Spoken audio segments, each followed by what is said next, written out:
Yeah, it's telling me to find a charging station.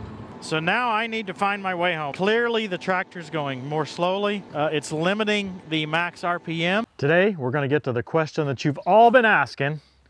We're going to figure out exactly how long we can run this tractor on a full battery. You can see I got it plugged in right now. The fan's off, so that means it's fully charged. We're going to unplug it and we're going to go mow at the tower property with the flail mower. Let's get started.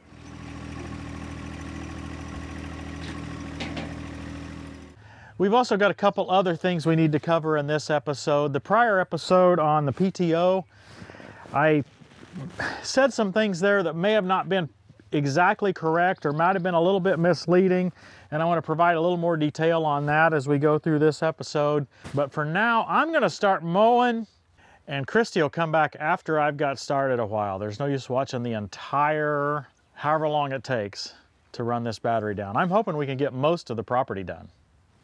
I've been around the field 3 times now, and I've kind of opened this up a little bit, so I've got a straight stretch to mow here. I'm at 67% battery. Okay, let me get to a few clarifications from the prior video. Clarification number 1 has nothing to do with the Solectrac. It has to do with the Deere 8R tractor with the EVT transmission. I mistakenly said that was a diesel over electric type approach. It's not. It's an IVT transmission which uses electric to slide one of the gear mechanisms in the IVT. Now, when I was learning about how IVTs worked, the professor that I'm working with in the state of Kansas, he explained an analogy to me that really helped a lot. He said, imagine yourself going on an escalator or a moving sidewalk, and if you're standing still, you're moving at one speed, but if you're walking forward on that escalator or walking backward on that escalator or moving sidewalk, the net result is that you're going at different speeds, right? I mean, you're not going at the same speed. So that's kind of how an IVT works. It is an escalator or a moving sidewalk that runs at, sometimes they have 1, 2, or 3 different speeds that it'll go at. And then it has, think of it as a gear, I guess. I mean, I don't want to get too technical because I can't get too technical. That might go the opposite direction. So the net result of the tractor moving is kind of the sum of those 2 things. Well, a typical IVT uses hydrostatic, uses hydraulics to run that, think of the person walking on the escalator. The Deere 8R uses an electric-driven approach for that portion. Now, the overall concept of an IVT in that scenario is pretty cool because it means that you're getting a constant gear drive no matter what, right? A constant mechanical drive no matter what. So you're getting all the power to the tires. Better than a hydrostatic drive.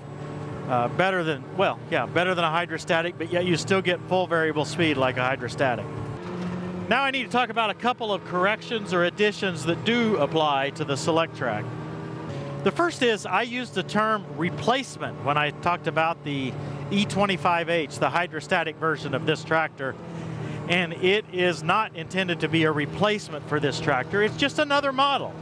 It's another model that'll be added to the lineup. The gear-driven tractor will still be in the lineup, the E25G.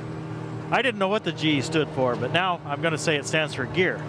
From my standpoint, for PTO use at least, the hydrostat I think would be a pretty big advantage. The independent PTO that works in reverse, I think that's going to be a pretty big advantage. But for some other applications, you might find the gear drive to be as suitable. Who knows? Maybe even better. I don't have any feel yet for the performance of the hydrostatic version of this tractor, and I doubt that they do. They said they're coming out, I believe they said in June. I'm at 60% battery now.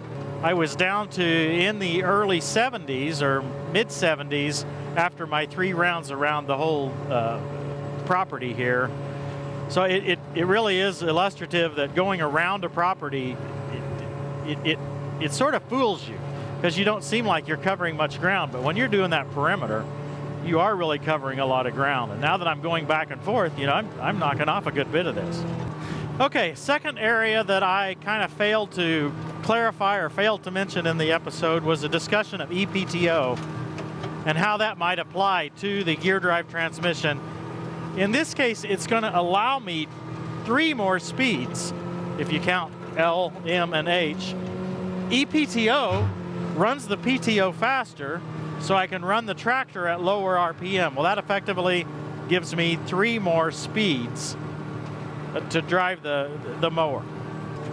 Now, practically from a mowing standpoint, the high range is not going to be relevant. That's just too fast to mow. But what it does is it takes us from 2 practical mowing speeds. The EPTO gives us 2 more. So we have essentially 4 practical mowing speeds. Right now, I'm pulling the tractor just as hard as I can pull it. So I'm not able to get the RPM up to where it needs to run 540 RPM for this mower in the M range. I'm in the EPTO setting right now, and according to the operator's manual, it's 2,035 RPM for the motor, the electric motor, to generate 540 RPM on the PTO. And I just don't have enough power to quite get to the 2,035. Ugh, the audio messed up here. What I was saying was that I didn't have enough power to get to the full 2,035 RPM. Instead, I was running somewhere between 1,700 and 1,900, and that's as fast as the motor would run as long as I'm in this medium gear. So for this pass, I'm showing the next slower speed choice. That would be full PTO mode in low gear. I'm sure you can see the difference in speed. You can also see the difference in cut quality. It's cutting much better because the flail is spinning faster. In fact, it's much better cut quality. It's picking up and cutting the grass that the tires have mashed, and overall leaving it look like a pretty well-groomed yard. As an aside, you can get this Maschio flail mower at agfolks.com. Use code TTWT for a 5% discount. I'm really impressed with it. I had a difficult decision to make here about our test. I could go at this speed and do a fabulous job of cutting, but I wasn't going to cover very many acres. So I decided to step back up to EPTO in the medium gear, sacrificing cut quality, maximizing the number of acres I can cover on this charge. That was not an easy choice for me because I really did like the better cut quality. The challenge is that the selectable speeds are too far apart. This speed is just too slow. I could probably go another half a mile an hour faster and still do just as good of a job and get a lot more covered. And now this speed that you see is just, well, it's too fast. The motor's really not able to pull the mower. If 2,000 RPM relates to 540, then 1,800 RPM, which is about as fast as I can pull it here, would be a 10% reduction. So just under 500 RPM at the mower. The other downside of me choosing this higher speed is that it will reduce the overall battery runtime. Yep, I'm maximizing acreage, not runtime. The operator's manual says that we have 12 to 13 horsepower. It basically says that in either regular PTO or EPTO mode. When I was mowing in the yard, I didn't trust that. I thought we had more than that, okay? But now that we're here in the field, I think we do. I think it may be accurate. 12 to 13 PTO horsepower may be what we have to work with, because I just don't feel like this is being pulled quite as well with this tractor as it is with the other subcompact tractors that I have run it on. I think we're going to have to try to put this tractor on a dyno to see if we can understand these speeds and the power at each speed a little bit better. It's a little hard for me to understand from the operator's manual, but I expected it to be in the 18 to 23 range in the PTO. I've got just a little bit of a grade here, just a little bit uphill, and so I'm down in the 16 to 1700 RPM, motor RPM. It's hard for me not to say engine. Motor RPM here when I'm going up the grade, and I can get above 1800 when I'm going down the grade. Now, if you notice, I've got a quick hitch on. I did find one of my collection that would fit, the Land Pride. The Harbor Freight ones do not fit, nor do the Deere iMatch they are too narrow. The ball that's included in the lift links on the tractor is too wide to fit in either of those quick hitches. I mentioned that before, but the good news is the Land Pride works. So if you want to get a quick hitch for this tractor, the Land Pride would probably be my recommended one. Now, the manufacturer may have changed that, may have fixed it, so that might be another thing for you to check. You might be able to use a Harbor Freighter I-Match on a later model. I really do not know, but on my particular one, only the Land Pride is of the ones I've tried works. Now, as you know, we are pulling this tractor absolutely as hard as we can pull it. We've been doing it constantly here since I came to the field. We know this is going to be really stressing the battery life. We are at, well, look at this. We're at 1 hour even, and we have 31% battery left. Now, this doesn't really surprise me. Yeah, you might say, well, it's using more battery than what the manufacturer says it's going to. Well, but that's pretty standard. When you're really, really lugging something, well, listen right here. See, I'm at 1,000 RPM here. This is not even fair. I can't get it back up to RPM here. But I think we've seen from the Ford Lightning test, for example, that when they put a big load on it to tow and then tow it in the mountains, of course, what we're seeing is the range decreases dramatically. So I think we would expect that here. Now, for most of us, me as well, most of the time, I'm not going to be pulling the tractor this hard. I'm not going to be just using it constantly trying to mow like this. Most of the time for loader work, or a lot of times I'm on and off the tractor, right? I might be using the grapple, and then I might be off with my chainsaw for a moment. So this is an absolute extreme. And I think we needed to do this. We need to see what it is. I just don't think it's fair to make more out of that than what we should. It is the extreme. The only thing I could imagine more extreme would be winter conditions. I don't know whether I even want to get up around in here. This is what we just kind of cleaned up last week. Well, I just made this brush pile last week, right? I think you guys saw it in the video. A lot of these guy wires are sloped more, so it's harder to mow under them unless you're going at exactly the right angle. And yes, it's harder for Christy to fly the drone under them as well.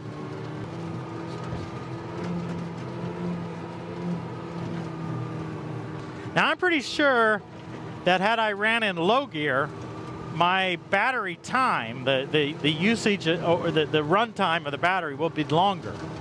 It would be significantly longer. But I'm also pretty sure that I would not be as far along. I wouldn't have covered as many acres mowing. So I wasn't trying to optimize battery run time. I was trying to optimize the acreage that I get mowed. And I think that's the way most of you guys are going to run. So I think really that's a better way of judging this. And maybe if Christy takes the drone up really high, we can kind of see how we're getting along toward this property. So I don't know how big this property is. I'm guessing somewhere around 5 acres, but I don't know exactly. I probably ought to try to use one of those apps or tools online to determine how big it is, but I've never really cared. I guess to some detail. But you can kind of get a view here to see how much of this property we're going to get mowed. I'm at 24% now, and so this should give you an indication of how much of this we're going to get done on one battery. I don't know if I'm halfway done at this point. You know, it's not square. We have to mow around all these guy wires, and so it's not really easy to determine. I doubt that I'm quite halfway done, though. We have chosen a fairly easy section to mow. And there's one more easy section on the far side over there. But I kind of wanted to just mow from one side here, and thinking maybe it'd be easier to see, you know, how much progress we've made. As we've got out here in the middle, the tractor has pulled the mower a bit better. I think the grass is not quite as heavy. You know, that's kind of an understanding now of how much power the tractor's got. Now, at some point, this tractor will go into what they refer to as limp mode. I went all the way through the operator's manual, and I didn't see any discussion. Maybe I missed it, but I didn't see any discussion of this limp mode. So I talked to my customer service guy and kind of got a description of how that's going to work. They say when it's at 14 or 15% battery that it will begin to degrade. And it's still not clear to me what's going to degrade or how much it's going to degrade. But then when it gets down to, say, 3% battery, it gets to where it almost won't operate at all. Basically, at that point, it's incapacitated, I think. So we'll probably see how this limp mode works and see if we're able to mow in that limp mode for a little bit. And then when we get down to about 10% or so, we'll probably head home. Now, I'm a little less efficient right now because I'm going around this brush pile, going around these guy wires. We'd be able to get a little bit more done if I was just going straight back and forth. That would so that's hindering our progress a little bit. 21%. We are 1 hour and 42 minutes now. We are at 18%. The tractor's showing 1.5 tractor hours on the meter here for today's project since we started. And again, I'm 1 hour and 43 minutes on the actual clock. So it's entirely possible that I've had 13 minutes of downtime. I don't think so.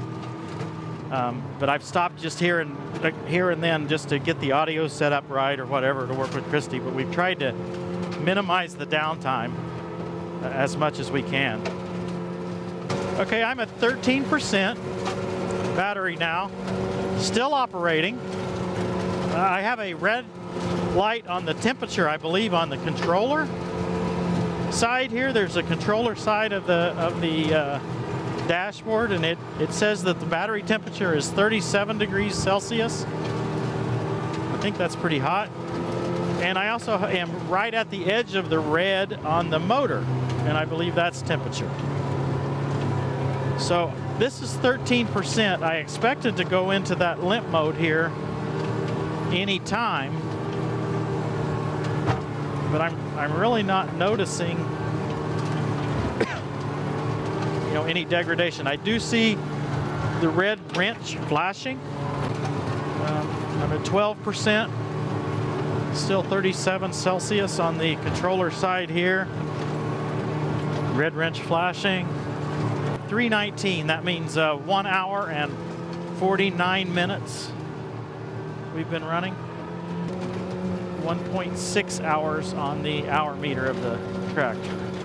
Well, my understanding was that the limp mode was that it would take away functionality of the tractor. And I am not experiencing that. So maybe it was a misunderstanding on my part. I mean, I do see a wrench flashing. Yeah, it's telling me to find a charging station. Okay, now I am clearly going slower. Okay. So now I need to find my way home. I'm going to turn my PTO off. It's at 10%. And clearly the tractor's going more slowly. It's limiting the max RPM. I've got the throttle pulled all the way down, and I'm going at 1200 RPM. I'm going to head toward the house across the field here. I am in medium gear, but again, it's only going 1200 RPM. We'll see you at the house. Okay, I turned off the hydraulic pump entirely, so I don't have any power steering. That allowed me to go a little bit faster. I'm in medium now. It limits me to 1200 RPM, But when I had the power steering on, it would not go into high range hardly at all. I mean, in high range, it would only go like 600 RPM. In other words, it wouldn't hardly pull it at all. But then when I turned the power steering off, I was able to run high range. I'm back in medium now. Well, here, let me see if I can. Yeah, so I think I should be able to run high. Now this is, yep, right here is as fast as I can go while I'm in limp mode. Now I understand what it means by limp. And it makes perfect sense. And I can steer good enough without now, but I won't be able to lift the loader. So I'll have to turn the hydraulic pump on. You might notice, I don't know if you can hear it, but the battery fan or something up in there is running at a much higher frequency or more fan than usual. I'll turn the hydraulic pump off so maybe you can hear it. And I'm sure it's because the battery temperature got hot. It's running between 36 and 37 Celsius. It does not show a red light at this point, but it is you know, just as hot as it was when it showed the red light. I'm going to hop right up here, maybe. There we go. And again, limp mode. It just doesn't have any oomph, but that's kind of what it is. So here we are, exactly 2 hours from where I left this point. And that is pushing this tractor as absolutely hard as I could push it. Okay, I wasn't being the least bit kind. I was driving it as fast as I could drive it with the mower, probably even, you know, a little bit faster than it could handle the mower. I can't imagine in decent weather, except for cold weather, I can't imagine you would ever have a scenario that would pull the tractor harder. And what we've experienced is about 1 hour 55 minutes, 1 hour 52 minutes, and then the limp home. And so I'm going to shut it off here. It still has 8% in the battery. So when you think of 100% battery going down to 0, well, you really don't go down to 0, right? I mean, the functionality kind of leaves you at 10% or so. So that's exactly what we experienced here. I would say 2 hours is what you could say is the minimum battery life. But 3 to 5 hours is probably not unreasonable for operating with the loader, operating with the grapple, operating at lower RPM. Yeah, so that's kind of what we've experienced. Okay, I'm looking here in the book to see if I can see any warning about charging the battery while it's hot. And I don't see anything listed about not charging it when it's hot. I'm going to charge it out here today. So we'll definitely provide you how long it takes to charge and how much money or how many kilowatts in all it does take to charge. The fan will kick on here. Should be able to hear it. There we go. And it's charging. Christy, our objective here is to provide useful, real world, accurate information. That's right. It's possible that this mower was a little bit too big for this tractor because it really pulled it hard. Okay. So if I could have got a 54-inch flail, that might have been a better test in that way. Well, that's good information though for somebody. We had to use what we have. Yeah. And we didn't know. Yeah. And I feel like had I ran in low gear, yes, we would have had longer run time. So, you know, in that sense, does that make the tractor look better to have a longer run time? Yeah. But I suppose, I mean, I don't think I was going to cover near as much ground. It didn't look like it if you'd ran that low. Yeah, and so I think, you know, maximizing acreage covered, I think I did about the best I could. If you guys have any comments, we'd love to hear them in the comments section below. What are your thoughts? I do expect that the 3 to 4, I think they say 3 to 4 hours is what they typically state, and I think that's probably pretty accurate in most scenarios. I mean, we really pushed it hard. We got the battery hot. Oh, operating temperature, we're right at 70 degrees today. Yes, it's beautiful. 74 says my watch. Now. Yeah, it could not be nicer. 74 Fahrenheit. I don't know. We've done what we can do. I'm sure we may have got something incomplete or incorrect, but we've done what we can do on the battery run time. For this mower. Yeah. And if you were running without a PTO, you know, you run all these different scenarios, it's going to behave differently. Right. Now, I fully intended to share the details of the charging info, but take a look. My energy usage monitor failed to work just that couple of days there, and I didn't realize it till it was too late. Other than that, I think we're done with this one. Yep. Thanks for watching, everybody. We'll see you next time on Tractor Time with Tim.